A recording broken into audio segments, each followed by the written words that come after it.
Welcome to Stormwater Drainage Solutions. In this video, we're going to be installing some simple drainage and easy DIY project that you could do over the weekend.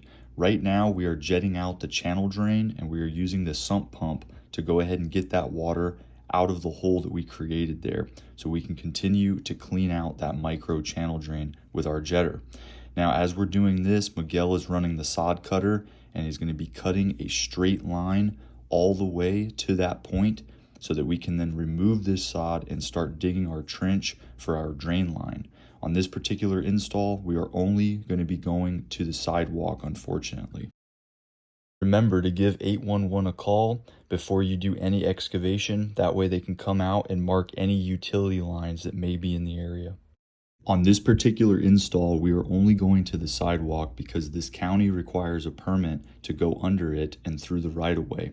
The client did not want to pay the extra money to get the permit and to have us perform that extra work, and there was enough fall to be able to get this system to drain out completely by just running it to the sidewalk.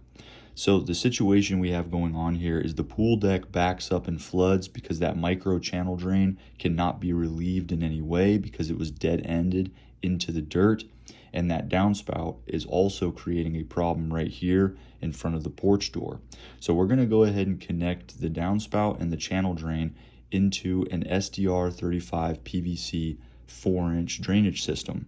We chose to use PVC on this project because a smooth interior pipe was going to be far superior with the limited amount of fall and slope that we had to work with.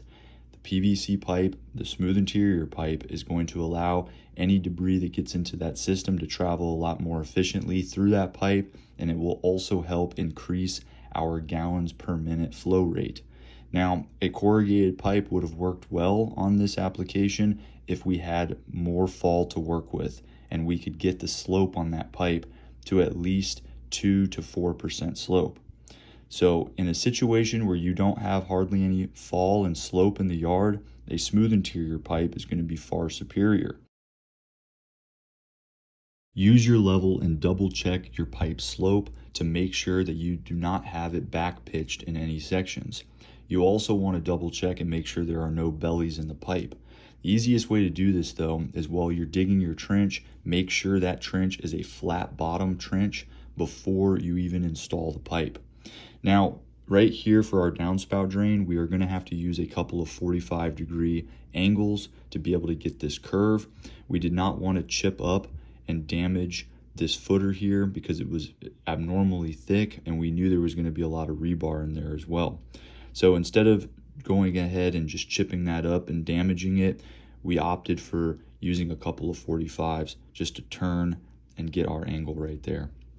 So the very last step on this project is going to be burying the system up. Now you want to compact that dirt around the pipe, and one of the best ways to do this is while you're putting the dirt in there and you're compacting it down, use water from a hose to help settle that dirt and really get it packed in there. This will prevent settling on the first couple of rains in the season so that there will be no divots in the yard. Now the very last step is going to be putting the sod back. Now the sod cutter makes very, very good work of this. And on this particular project, we cut the sod in one whole entire strip so we can just put that strip back. Now, we can only do this when the sod is very thick and healthy. If it's patchy or if the grass has weeds or if it's mostly dirt, obviously we can't do this. We would just dig right through it and not worry about the sod. But if it's good, healthy, thick sod, then of course we're going to be using a sod cutter so that we can put that sod back and try to make it look like we were almost never here. Alright guys, well I think that just about does it for this install. We just have to finish buttoning up the yard and cleaning up and putting a few last minor touches on the system, like painting the riser pipe white that sticks out of the ground and connects to the downspout drain. And if you enjoyed this video, give us a thumbs up. It really supports us. It supports the channel. It helps out what we do. If you need yard drainage or any exterior drainage in the Tampa Bay area, whether it's downspout drains, French drains, channel drains, give Stormwater Drainage Solutions a call at 813-614-3456. We can come out there, assess the situation, and help build a system that will solve your issues. And until next time, This is Stormwater Drainage Solutions signing off.